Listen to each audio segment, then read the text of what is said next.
Have you ever experienced this? That your whole family was going somewhere and you were the only one told to stay behind? Have you ever been chosen not because you were special, but because you always said yes? Have you ever felt that you weren't truly loved, but simply relied on, used, expected to sacrifice? Now imagine this. One day, you realize your life has been labeled as just a responsibility by others. Would you stay silent? Or would you, for the very first time, stand up for yourself? Today's story is about a daughter who spent years being everything for everyone, but no one ever stopped to ask what she wanted. And then one day, she made a decision that changed everything. Believe me, this is not just a story about a journey, it's a story about finding yourself. And maybe you might see a reflection of your own life in it. So if you have ever felt ignored, overlooked, or quietly strong for everyone else, you cannot afford to miss this story. Watch till the end. And if you love emotional, powerful stories like this, don't forget to subscribe to the channel and like the video. It's your love that keeps us going. Heart. My name is Eliza Morgan. I'm 34 years old, and until last spring, I believed that if I just loved my family hard enough, they would eventually love me back in the same way. 3 months ago, at my parents' 35th anniversary dinner, my mother stood up in front of a room full of relatives and friends and announced, "Next month, we're taking the whole family to Italy, 2 weeks in Tuscany. It's our gift to everyone." The room erupted in applause. My younger brother whistled. My sister-in-law clapped her hands and said, "Oh my God, Mom, that's incredible." I felt my chest swell with something that almost felt like relief. Italy. I'd never been farther than Chicago. I'd never taken a real vacation in my adult life. So I made the mistake of asking a simple question. Should I renew my passport? The table went quiet in a way that didn't make sense at first. My father looked at my mother. My mother gave him that tight smile she saves for awkward church conversations. "Oh, honey," she said gently, as if explaining something to a child. "We assumed you'd stay here with the kids." I laughed at first. I actually laughed. "With the kids?" I repeated. "Yes," my brother Daniel said, reaching for his wine. "You're so good with them, and hiring someone for 2 weeks would be crazy expensive." 30 guests, 30 people watching me process the fact that the whole family didn't include me. "You don't even like traveling that much," my sister-in-law added, shrugging. "And your job is remote. It's not like you'd miss anything." It wasn't said cruelly. That's the part that hurt the most. It was said casually. Logically, like it was obvious. Of course Eliza would stay behind. Of course she would rearrange her life. Of course she didn't need Italy. I smiled. I always smiled. I said, "Oh, right, of course." But something inside me shifted that night. Not shattered, not exploded, just shifted, like a picture frame finally tilted enough for you to notice it's been crooked for years. To understand why that moment changed everything, you need to know what my life looked like before it. We lived in a quiet suburb outside of Philadelphia. My parents' house was a brick colonial with white shutters and a perfectly trimmed lawn, the kind of house people drive past and assume stability lives inside. My father, Richard Morgan, had built a construction company from the ground up. My mother, Diane, ran our home like a corporation. She didn't believe in chaos. She believed in image. My brother Daniel was the golden child, charismatic, ambitious, loud. He married Claire, who fit perfectly into our family, polished, charming, socially impressive. They had 2 children, Lily and Max, ages 6 and 4. And then there was me, Eliza, the reliable one, the calm one, the good one. I worked as a freelance editor. I could work from anywhere. I made enough to support myself, but not enough to impress anyone at dinner parties. I didn't have a spouse. I didn't have children. I didn't have a flashy life. What I had was availability. And in my family, availability was currency. Thanksgiving, I cooked. Christmas, I wrapped gifts and assembled toys.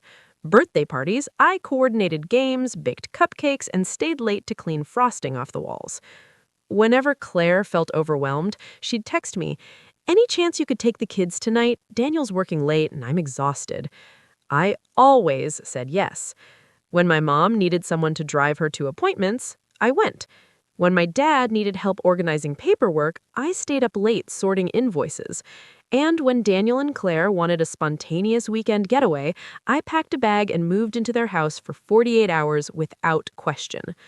I told myself I liked helping. I told myself it made me needed. But there's a thin line between being needed and being used. And I didn't see it until I saw the plane tickets. A week after the anniversary dinner, I stopped by my parents' house to drop off some documents my dad needed. My mom was in the kitchen, her laptop open on the counter. She stepped out to answer the door, and I saw my name in an email subject line. Italy Logistics, Eliza staying back. I shouldn't have opened it. I know that, but I did. "Good thing Eliza doesn't care about this kind of stuff," Claire had written. "She's happiest when she's helping anyway." My mom replied, "Exactly. This will give her purpose while we're gone." Purpose. I stood there staring at that word until it blurred. Purpose wasn't something they believed I already had. It was something they assigned me when it was convenient. That night, I went home and pulled out a box from the back of my closet. Inside was a stack of notebooks and a small voice recorder. For 5 years, I'd been secretly working on something no one in my family knew about. A podcast. It started small, just me recording late at night after long days of editing other people's words. I interviewed women anonymously about family dynamics, about being the overlooked sibling, the emotional caretaker, the invisible glue. I called it Unheard. At first, only a few dozen people listened, then a few hundred, then thousands. I never used my real name. I never showed my face. It was my quiet rebellion, my private proof that I had thoughts and insight and something to offer beyond babysitting schedules. 2 months before the Italy announcement, a media network had reached out. They wanted to discuss turning Unheard into a limited documentary series in Los Angeles. I hadn't told anyone, not because I didn't trust them, but deep down I believed it would fall through. Big things didn't happen to people like me. But standing in my kitchen that night, staring at that email calling my life purpose only in the context of service, I realized something. I didn't need Italy. I needed distance. I replied to the network's last message. "Yes, I'm interested. When would you like to meet?" The response came the next morning. "Can you be in LA in 3 weeks?" 3 weeks. The same week, my family would be sipping wine in Tuscany. I booked the flight before I could talk myself out of it. Telling my family was almost anticlimactic. I waited until Sunday dinner. Everyone was there. The kids were arguing over dessert. My mom was discussing villa details in Italy. "I won't be here while you're gone," I said calmly. "What do you mean?" My brother frowned. "I have meetings in Los Angeles for my podcast." Silence. "You have a what?" Claire asked. "A podcast," I repeated. "It's been running for 5 years." My mother blinked. 5 years, and you never mentioned it?" "You never asked," I said gently. My father set down his fork. "Los Angeles for what, exactly?" "There's a production company interested in developing it into a series." Daniel laughed. Not cruelly, just dismissively. "A series? Like Netflix?" "Yes." The table felt smaller, the air heavier. Claire was the first to recover. "That's cute, but can't you schedule that after we get back? We really need you with the kids." And there it was again. Need. I looked at my niece and nephew. I loved them. I truly did. But loving them didn't mean sacrificing myself indefinitely. I said, "I can't reschedule, and I won't." My mom's voice sharpened. "Eliza, family comes first." "I am family," I replied quietly, "and for once, I'm choosing myself, too." The backlash came fast. Texts, calls, emotional speeches about loyalty. My brother accused me of abandoning them. Claire cried and said she felt betrayed. My mother said I was being dramatic over a simple vacation. But it was never about Italy. It was about visibility.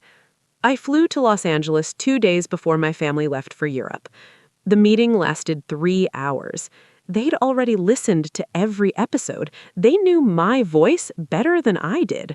They told me the stories I'd collected mattered, that there was an audience hungry for conversations about invisible labor, about quiet daughters, about boundaries.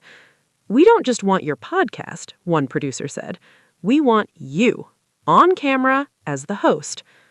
Me, not anonymous, not background, seen. I walked out of that building into the California sunlight feeling like I'd stepped into a different version of my own life. While my family posted photos from vineyards and cobblestone streets, I signed a development deal. When they returned,